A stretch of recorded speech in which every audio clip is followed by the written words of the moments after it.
بس خدوا بالكم انكم تتحركون في اطار اللائحه، يعني الدرجات بتاعه الكلينيك اللي هي درجات الكلينيك تقسميها 3 لجان، لجنتين، 4 لجان تصفي.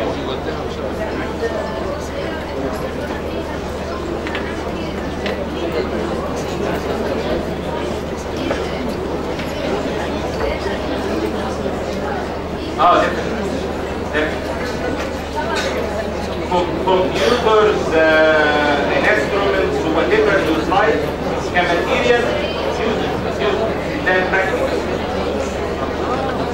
دول مادي بالنسبة للمادة. اتفضل. أنت بدأت التغيير كماشيين وراك.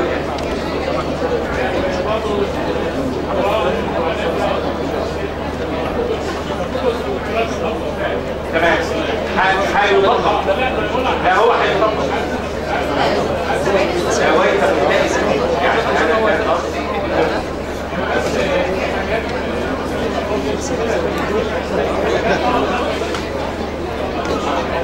تمام.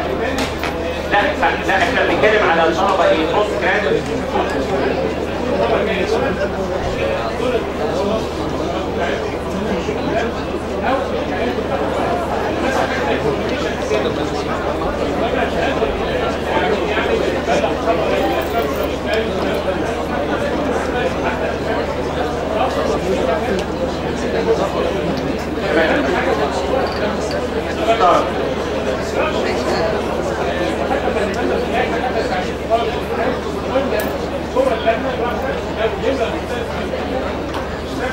طبعا باي ذا واي التشيك ليست التي وضعت عليها الدرجات تمثل الدرجه الشخصيه بتاعت حضرتك. انا كويس ان كل مجدي اثار هذا الامر. احنا من هذا الامتحان لم يعد مقبولا تنتهي الينا الدرجات المجمعه للجنه الواحده. استاذ الصحه العامه بالتحديد بيقول احنا بنقعد مع بعض وندردش ونقول درجه واحده وبعدين نكتبها في ورقه ونبعتها. لابد ان تاتي الدرجات الفرديه لاعضاء هيئه التدريس، لانه احنا مش هنقدر نستبعد الدرجات الشاذه يعني واحد مدي 60 واحد مدي 90 واحد مدي 10. طبقا للائحه يجوز استبعاد الدرجات اللي هي 30% اوت اوف ذا ميديان. يعني هنستبعدها ازاي اذا ما كانتش الدرجات المفرده موجوده؟ التشيك ليست هتمثل يعني من الممكن ان يضاف اليها الدرجه والاضافه في الاخر يعني، وهي اساسا التشيك ليست فيها كده. اتفضل. تمام. دكتوره هو حضرتك ممكن عشان بس هيبقى سؤال عندنا في الاسم، احنا لازم الطالب كان بياخد حاله لونج. حاله لونج بمعنى مش الاستاذ مش قاعد معاه خالص وهو بياخد الحاله كامله وبعدين بيكتب كل كومنت في كراسه امتحان كده وبعدين يتم تصحيحها. هل يجوز بقى ان احنا لو اذا كان ممكن ان احنا نحتفظ بالحاله اللونج دي ونخليها ستراكشرد اجابه، يعني نعمل لها زي كي انسر الاساتذه يبقوا عاملينه الاول ومعمول لها درجات على الحاجات لو قالها، ولا دي مش هتبقى ورده خالص؟ لا. في ضمن الاستراك احد متطلبات الاوسكي انه ان ذا ستيشن يو ار ذير. انت موجوده قبل ما الطالب يبقى موجود. يعني وهو لانه مهاره احد المهارات اللي بيقول عليها الدكتور مجدي انه كيف يتحدث مع الطالب. بالمناسبه استكمالا لكلام الدكتور مجدي هو بيقول انه احنا ما بندرس الكوميونيكيشن سكيلز في البوست جراديويت او في الاندر جراديويت، بس هي البوينت انه الامتحان بالمناسبه احد وسائل improvement of the teaching way is to improve the assessment way. يعني لازم لو عندك حكم جيد بيبقى مستوى الكوره كويس في البلد. لو عندك امتحان assessment way كويس ده بيخليك to formulate the teaching علشان تفهم the assessment standard.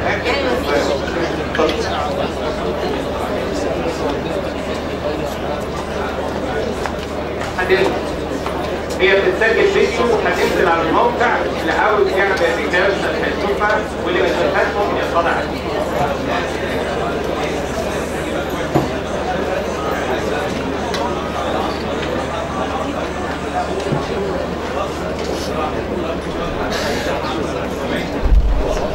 طيب هو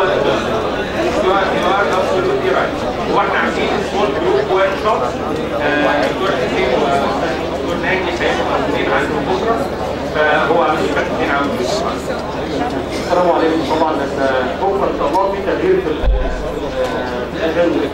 هنبدا المحاضره اللي هي بتاع الفيديو برزنتيشن هتبقى من 10 ل 11 للجميع. وعشان استحاله عدم ورك شوب في كل التخصصات بعد الدسكشن مع اللجنه المنظمه بكره ان شاء الله كل الاقسام الاكاديميه، قسم الجراحه العامه، البطنه العامه، بدون وحده امراض الدم والاورام، طب وجراحه العيون، الامراض العصبيه، الطب النفسي. دول التخصصات هتفضل بعد المحاضره معانا عشان نوزعهم على ورك شوب بعد المحاضره يعني من بكره من 10 ل 11 في الجميع مدعوين للمحاضره، ومن 11 لواحده او لاثنين على حسب هنحاول نخلص بدري 11 لواحده الورك شوبس للاقسام اللي انا ذكرتهم. اقولهم تاني: الاقسام الاكاديميه كلها، الجراحه العامه، البطنه العامه دونما وحدات امراض الدم وطب الاورام، معرفش ليه بس هو ده اللي اتفقوا عليه لجنه منظمه، طب وجراحه العيون، الامراض العصبيه والطب النفسي. كل الاقسام الاخرى هيتم اعلانهم باذن الله بمواعيد اخرى للورك شوبس المستقبليه باذن الله. شكرا. شكرا جزيلا.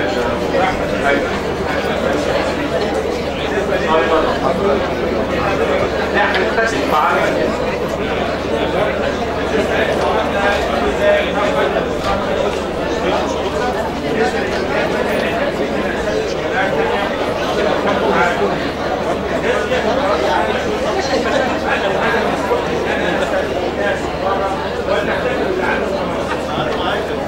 لا يعني خلوا معاك وخليه جوه الستيشن اللي فيها الناس موجودين، واعتقد ان امانه they can tell him what's going on.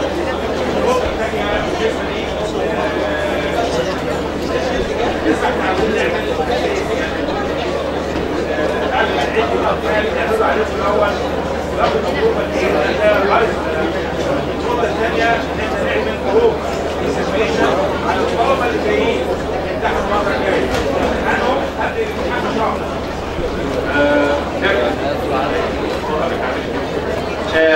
دافني كلام بيقوله الدكتور محمد كلام مهم جدا. اذا انت في اثناء اعداد الامتحان اولا طبعا انك تعمل موك اكزام عشان تفرز قبلها على الطلبه ده would be excellent choice. هتعلمهم ازاي يعني ما يكونش سربرايز when you come in يعني for the first time. الحاجه الثانيه انك لو طلبت اي من التيم اللي اكويبتد في مانشستر على عمل امتحانات الاوسن during the preparation days كان مؤكد ان حد هيجيلك علشان يساعد يعني قصه لما انا بقول يعني لو حتى في اقسام ما فيهاش حد من اللي اكويبتد في التدريس في مانشستر ديفنتلي طلبت من الاداره عشان حد هيجيلك يساعد. شكرا جدا.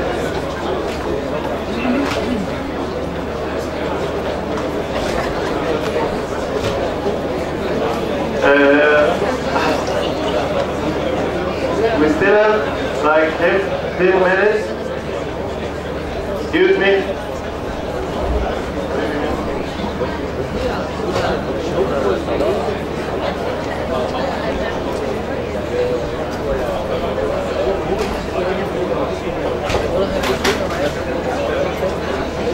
أنا كلمت حضراتكم على ازاي احضر ده. عندنا مور ذان وان شيت اتفقنا عليهم. كل الحضور مور ليست دلوقتي اكوينتد ان احنا هنعمل مور ذان وان شيت للاوسكي، لكن الحقيقه الراننج بتاع البروسيدور از نوت ذات سيمبل، يعني مش مجرد ان احنا هنعمل الشيت. في حاجات لازم حضراتكم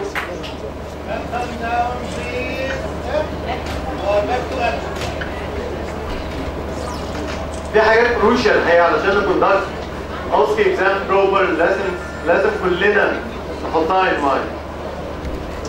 في واتس كولد حاجه غريبه علينا شويه بس يعني اثينك ان كتير من الموجودين حضروها شاركونا فيها قبل كده. واتس كولد اكزامنر بريفنج. معلش انا محتاج حضراتكم تسد بقى.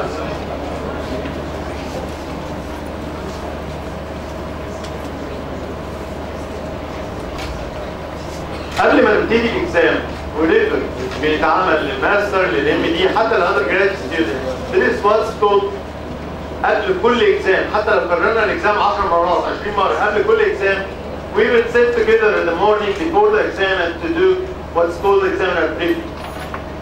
يعني ايه القصه دي؟ يعني البورد اللي عامل الاكزام ده لازم يقعد مع جماعه الاكزامينرز قبل الاكزام نص ساعه 3/4 ساعه. الاجتماع ده بيبقى فيري شورت 20 minutes 25 minutes something like that. لكن بيستعرض فيه الحالات بتاعت الاكزام كلها، كل الستيشنز اللي موجوده.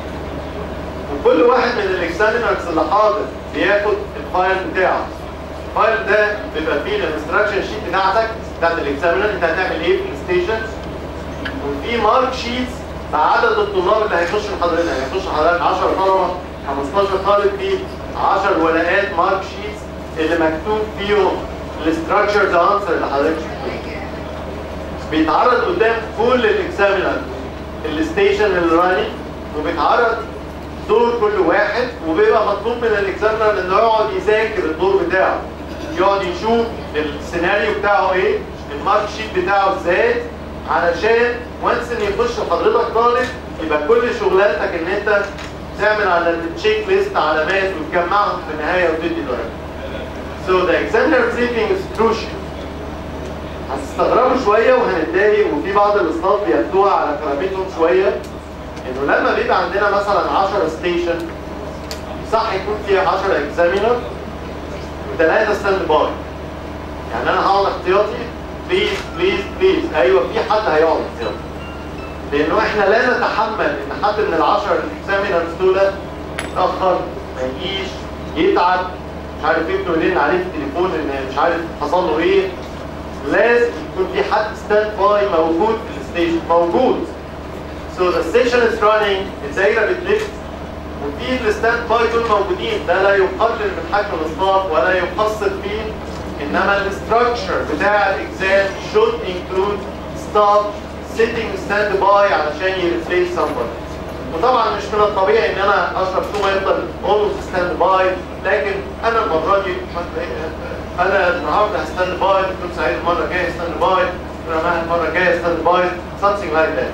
لكن لازم نفهم ان حد مننا هيقعد ستاند باي، وده لا يقلل من قيمه اي اصناف. ده الاستراكشر بتاع الاكزام. لا لا لا لا الاكزام، يعني اذا كان الاكزام محتاج 10 اكزامينر we nominate 2 as a stand by، لازم يفضلوا موجودين، ما بيخشوش الدايره ولا حاجه، بس يفضلوا موجودين في اللوكيشن بتاع الاكزام. فور اني اي مشكله حصلت هيخش واحد ريبليسنج زي فرقه الكوره كده بالظبط، وده لا يعيد اللي قاعد بره ولا يدي ميزه للي قاعد جوه، هو بس ستراكشر بتاع الاكزام. لازم حضرتك تو فاميليارايز يور سيلف تو ذا كونتنت اوف ذا ستيشن، اقرا السكريبت كويس وللماركينج شيت، واعرف ازاي هتدي درجات للستودنتس اللي هيخشوا عليك. التكنيك هو اللي بيبقى جديد، لكن طبعا المعلومه دايما جديده. اثناء الاوسكي ستيشن بليز فولو بروسيجر. انا قلت لحضراتكم على حاجات كتيره شفناها ستريسنج جدا، ان احنا نقول نلاقي اكزامينر واحد طالب تحت باطه وبيقول له سيبك من الولد ده، هو بقى حطه على جنب وتعالى جاوب لي السؤالين اللي انا بقول لك عليهم دول. ستريسنج جدا، بتدي ستراكشر كامل، بتدي هرم البنك. دايما تعمل مارك. انت طول ما الطالب بيشتغل حضرتك بتعمل تكست تعلم علامات، لكن المارك الدرجه بتجمعها ساعه ما الطالب بيخرج. وافتكر دايما انه بمجرد ما الطالب بيخرج في دقيقه او دقيقتين قبل ما الطالب النكست يجي لحضرتك، انه بيبقى واقف بره يقرا الانستراكشن تو ذا ستودنت، فعندك دقيقه دقيقتين تجمع الدرجات وتحطها بعد ما الطالب يكون مشي من الدرجه. حاجه احنا بنعملها كتير، اي ثينك ان الستاف هنا بيعملوها كتير، واحنا instructing all the time not to do. ما تقولش للطالب انت اديته كام. حتى لو كنت معجب بالطالب وشايف ان هو اكسلنت هجيلك في المارك. Please not. Don't give any information about the degree للطالب، لان ده كمان بيعمل medical legal problem. يعني لو قلت للطالب انت اكسلنت، انت احسن واحد دخل لي النهارده ولاقي نفسه جايب جيد ولا حاجه، هيقول لك ده انتوا نصابين، يعني انتوا ما فيش مشكله. قال لي انا اكسلنت، قال لي انا ممتاز، دونت جيف درجات. ده اللي كنت بقول لحضراتكم عليه. الاوسكي مش قرار، الاوسكي هيتراجع. بس كنت شايف حضرتك ان في سؤال الاجابات بتاعته مش كافيه، ولا الاجابات بتاعته كان صح تتعدل، ولا الاجابات بتاعته مش على هوايه. بليز during the OSCE exam احنا هنستكمل السكريبت الموجود.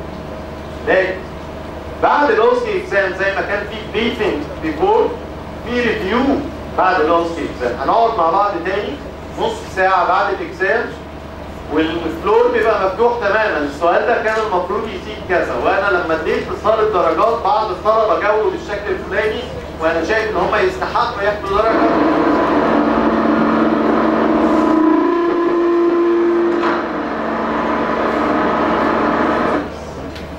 وانا شايف ان هم يستحقوا ياخدوا درجه ما كانتش موجوده في السكريبت قدامي. سو ذا ريفيو از افيلبل.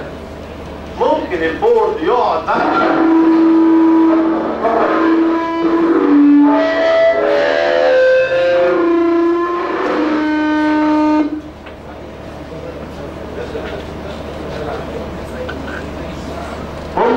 يقعد بعد الاكزام ويقول ان الستيشن الفلانيه كانت efficient، لازم نعدل فيها كذا، لازم نزود الطلبه فيها حاجه كذا. This should be done after the exam. هو مفيد ان احنا نستعمل الستيشن دي مره ثانيه بالتعديل الجديد، بالفيرجن الجديد، بالموضوعيه الجديده اللي اضفتها كعضو هيئه التدريس. فيدباك من الستاف، اذا كنت حضرتك اللي عامل اللوست ستيشن انت اللي حاطه، خد فيدباك من الستاف واسمعه كويس، لان دي كلها معلومات مفيده ممكن تعدل اتجاهاتك وانت بتعمل النكست تايم او انت بتحط الستيشن دي مره بعد.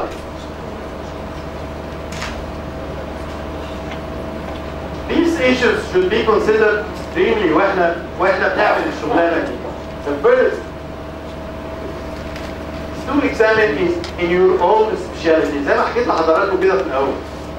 لو انا اشرف شومان اكزامن طالب في البريست كانسر انا هصدمه كتير. لان انا حجم النولج بتاعتي في البريست كانسر اعلى من ناس كتيره. فاذا طلبت من الطالب البوست جراديويت ستودنت ده يبقى على مستواي انا فعلا بصدمه. انما اقدر امتحنه في الانسان اوبستراكشن، اقدر امتحنه في الفاريكوز بين، اقدر امتحنه في الابنسايتس اللي هو على مستوى الجراح الطبيعي اللي انا محتاجه. انما هنجيب جراح فاسكولار وندخله على حاله ابدومينال اورتيك انيوريزم علشان هو اللي فاهم فيها اكتر، يبقى الستودنت البوست جراديويت لازم يطلع على مقاس اطلاق. ده مور ابليكابل حتى الاندر جراديويت ستودنت. الاندر جراديويت ستودنت ما بيطلعش بيه، ما بيطلعوش جراحين. فعلى مستوى الاندر جراديويت ستودنت القصه دي اكبر. يعني لازم نفهم ان الجراح اللي خارج من تحت ايدي ده واخد ماجستير جراحه عندي. فمش اكسبكتد ان هو يكون فاهم فاسكولار زي ما استاذ الفاسكولار فاهم، مش اكسبكتد. So in a specialty it is nice to modify specialized in a very high caliber point ما يمتحنش الطلبه في هذه الفئة. Should we trans؟ نقول للطالب حلو قوي، كمل بقى، قول بقى سؤال زي ده. انا قلت ده قبل كده نون ترانس ستودنت. وعلى الجانب الاخر يعني بلاش برضه الاتيتيودز اللي كتير مننا عانى منها وهو طالب قبل كده، ان يخش الاكزامينر يقول له ايه الزفت اللي انت بتقوله دوت؟ الكلام ده جبته منين؟ مين اللي قال لك على الكلام ده يا ابني؟ كلام كده يعني. خليك جادج، خليك يعني فير انف، ما تديش بوزيتيفز ما تديش نيجاتيفز، اسمع حط درجاتك، بريزنت اللي انت شايفه على حسب ما الكاتب بيقول according to the mark sheet in front. انا هريفيرني لسيادتك، يمكن حضرتك اكثر خبره مننا. sometimes كانوا بيدسكرايب ا كيلر ستيشن. حد يقول ان انا الطالب بتاعي لو ما قدرش يسمع الميرمر الموجود على العيان ده ما ينفعش ياخد ماستر كارديولوجي. So should be a killer station myself I doubt much. يعني ممكن 100 ميرمر انت تسمعها كويس وانا ما اسمعهاش، انما يعني دي a matter of you. انا لا احبذها انه يبقى في كيلر ستيشن لو ما عدهاش الطالب ما يعديش. انا لا احبذ هذا، لكن اذا ماتر كيو ديسكشن كان عندك بوينت كروشال طالب ما عملهاش ما ينفعش ياخد ماستر، is your own way of thinking. كلنا بنعمل ده برضه، انك الطالب الاولاني بنبقى فريش ولسه جايين من البيت شاربين شاي والقهوه، فنديله درجات بحريه شويه. وعلى المحطه ال10 تخيلوا حضراتكم تنتهي المحطه 10 كل طالب بياخد له 8 دقايق وبتبقى قعدت 80 دقيقه ما شفتش اي بني ادمين بس بيخش عليك طلبه والجرس بيضرب ومش عارف على المحطه ال10 بتبقى خلاص بتبتدي الدرجات بتاعتك تبقى يقل. افتكر بليز لازم يبقى الستاندر واحد المقاس واحد. familiarity with the student احنا بنشوفها. انا مش عايز اتكلم على recommendation عشان ده ايشو نون ايثيكال ولا يجوز ان هو يطلق في كلياتنا anymore. انما sometimes you get familiar with the student. انت عارف ان الولد ده كويس. انا درست له كان بيحضر كل السيشنز وبيجاوب كويس. ده وقت حمار منين ما كنت بقول له ما كانش بيفهم اي حاجه. طالع نايب عندي وانا عارفه كويس قوي. بليز كونك فاميليارايز مع الستودنت ما يخليكش تشيب وتديله درجات بناء على البريفيوس اكسبيرينس بتاعتك. لا كونه كويس نديله فول مارك ولا كونه وحش نديله. انت مسؤول عن سكريبت قدامك بمارك شيت فيكسد وده الايشو اوف ستراكشرد اكزام. انه لو اي حد دخل على الطالب ده امتحنه بنفس الاسئله يديله نفس الدرجه. كتير من الاماكن انا رحتها واشتغلت فيها الحقيقه بتطلب من الستودنت يكون لابس اديكوت، يكون هيئته هيئه الدكتور. في كتير من الاماكن دكتور سعيد وانا عشناها ما كنتش بتخش تمتحن از نيم ميديكال براكتيشنر من غير جرافطه وقميص وحاجه كده. ولو شفتوا حضراتكم بليز جيب لوك للطلبه الماليزيين وهم داخلين امتحانات اندر جراد. تعرفوا ازاي الطلبه بتبان برضه. طالب بيخش لابس بطن ابيض وفول اوف ثينجز، يعني معاه ستيثوسكوب ومعاه تانجل بريشر ومعاه لايت سورس ومعاه سمول بوتل اوف الكحول. هيئه الدكتور. sometimes this could be marked في الشيت بتاع المارك شيت ان هو هذا سوتابل لاتير ولا لا، خلقته خلقه الدكتور ولا لا.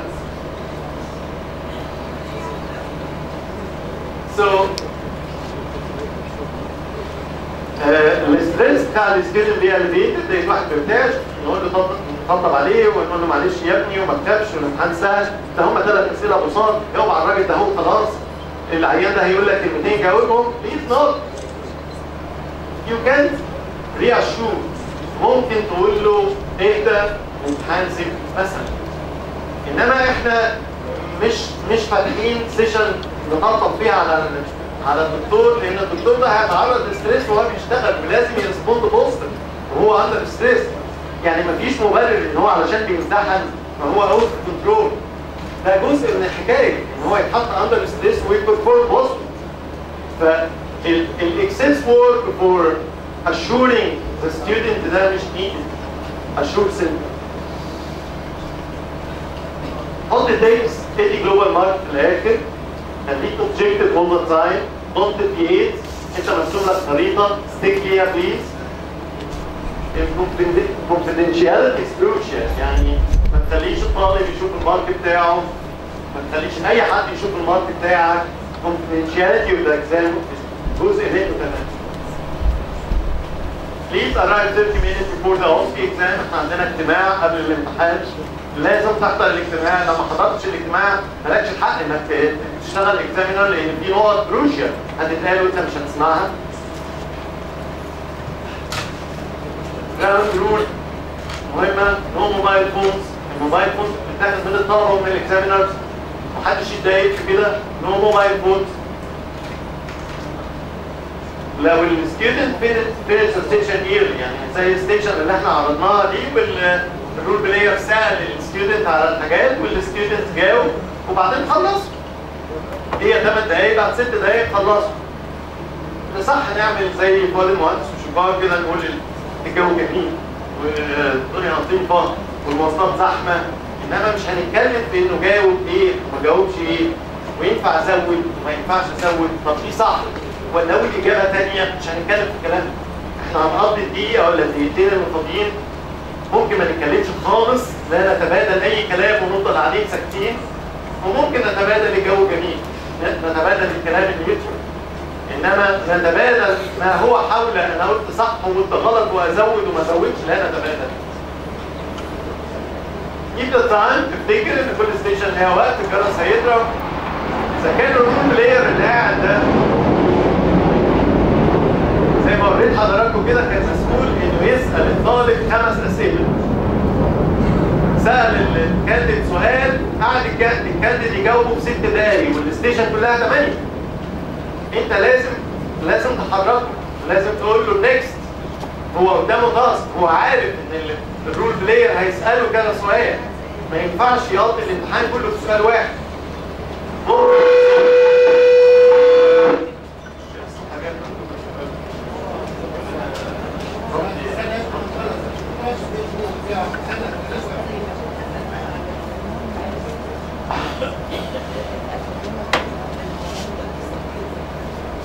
انا حكيت لحضراتكم كل ما يخص الموضوع، ومش عايزكم تهيأ لكم ان انا جايب لكم اختراع من السنه، حته عجيبه ما انزل الله بها من سلطان اطلاقا.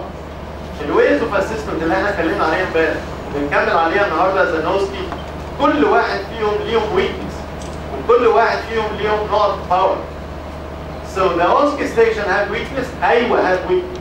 خلينا نتعرض لها ان شورت. ريسورس، انت محتاج سبيس، محتاج arrangement، محتاج بيرسونيل، ناس بترتب. كل الجامعات فيها تيم بيرتب، يعني ناس ماشيه زي حكام الكوره حاطين سماعات في ودانهم ومايكات وبتتكلم بعضيها وايرلس وحاجات كده علشان يرتبوا الايفنت ده. محتاج مونيتورز ومحتاج سراير ومحتاج شابرونز ومحتاج رول بلايرز وريسورس. القصه محتاجه فعلا.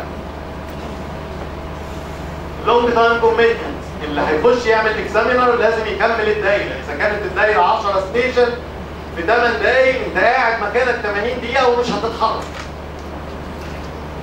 هو احنا مش هنوقف علشان واحد عايز يشرب كوبايه شاي ولا واحد تليفونه رن، ولا مش هنوقف الدايره. ففي لونج تيرم كوميتمنت.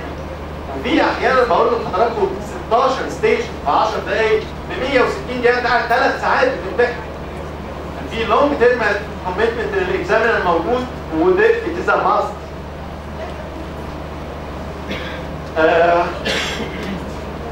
في مشكله كبيره مع اللارج نمبر. انا قلت لحضراتكم يعني علشان نفكر ان احنا نعمل ده مثلا مع الاندر جراد ستودنت شبه استحاله. 1000 طالب في 10 ستيشن، يعني انت محتاج 10000 لجنه امتحان. بص، انما مع البوست جراديويت ستودنت وارد جدا جدا جدا ان احنا نركز.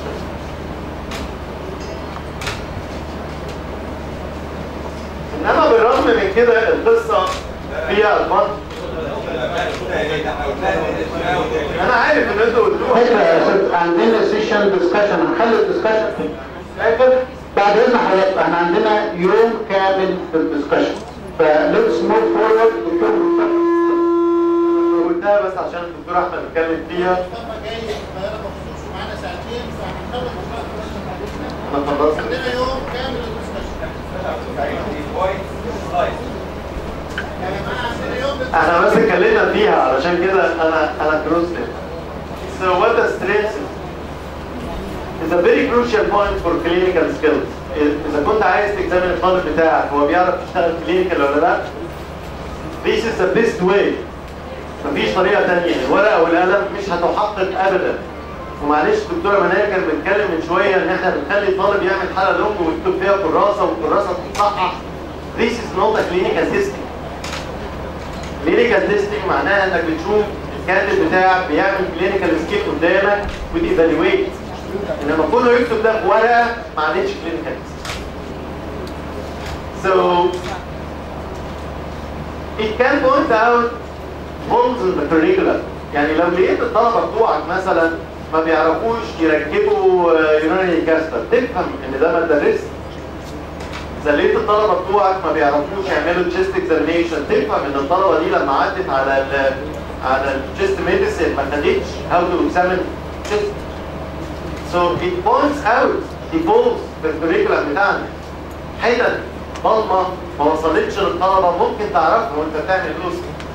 وسهل الريبير بتاعها انك شفت ان الطالب مش قادر يوصل للمعلومه. It has a very high reliability وانا قلت لحضراتكم ان الريلايبيلتي بتاعتها بتزيد بعدد الستيشن. I think دكتور هيقول لنا معلومات كبيره عنها، بس الريلايبيلتي بتاعتنا بتزيد كل ما نزود عدد الستيشن، لكن اجين لما بنزود الستيشن بنشتغل اكتر وبنجتهد اكتر وبنرتب اكتر. الهالو افكت. حد سمع من حضراتكم عن الهالو افكت؟ انا عارف ان الطالب ده اكسلنت، فهيخش لي لجنه شفوي هديله فول مارك. الطالب بتاعنا هنا مش هيخش لي، هيخش ل10.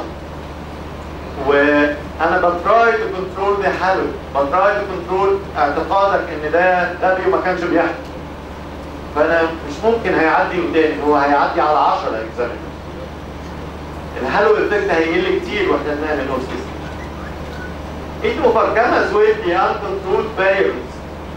لو عندك variables كتيرة انت مش قادر تسيطر عليها، الاوسكي ستيشن بالفرايتي بتاعتها بالانواع الكتيرة بتاعتها ممكن تغطي الحاجات دي. لاستلي انا حابب اقول لحضراتكم ان لفظ اوسكي لانه بيقول كلينيكال، لكن نشأ منه two version important very important للاكاديميك ديبارتمنت بتاعتنا. ان الاوسكي نشأ منه two version, what's called OSPI and what's called OSPI. OSPI is objective structured practical examination. يعني كل الاكاديميك ديبارتمنت ممكن تعمل نفس الاكزام ده for practical way. شوف حضرتك محتاج تشوف الكانديد بتاعك بيعمل ايه لايف، بيبراكتس ايه، بينتربريت ايه، بيفهم ايه، and make an OSPI instead of OSCE. مش ضروري يبقى clinical patient، مش ضروري يبقى clinical skills، ممكن تبقى practical skills، وممكن تبقى as well laboratory skills. clinical pathology والباثولوجي ممكن يعملوا OSCE stations يشوفوا فيها اذا كان الطلبه بتوعهم بيوصلوا لدرجه البراكتس اللي هم حابينها ولا لا. انا بعتلكم كتير، كل سنه وحضراتكم طيبين وميرسي ليكم جدا على شكرا لحضرتك يا اشرف. زي ما قلت احنا عندنا يوم كامل، بكره هيبقى شكل ورك شوب. الدكتور اشرف افيلبل معانا، ولسه كمان عندنا 3 ايام ان شاء الله، سبت وحد واثنين الاسبوع القادم. مش هناخد اسئله دلوقتي، بس احنا مضطرين نموف فورورد لاستاذنا الدكتور مصطفى سليم. هو ماسك الميديكال education and medical education development center في جامعة القاهرة في العيني. هو كمان مسؤول عن البوست جراديويت اكزام في اسم النساء والولادة كلاس العيني for the last 10 years. هو سبيشالايز to some extent بعد النساء والولادة في الميديكال education. دكتور مصطفى احنا متشكرين لحضرتك، وانا اوير ان هو اوريجينالي من المنصورة برضه. واللي ماسك الزمالة المصرية الدكتور عبد الحميد عطية، هي نومينيتد الدكتور مصطفى. فالدكتور مصطفى ده فلور جورج، واحنا كلنا هنسمع لحضرتك. هنسمح في النهاية برضه لأي ديسكشن أو أي استفسارات مع الدكتور مصطفى. اتفضل يا فندم.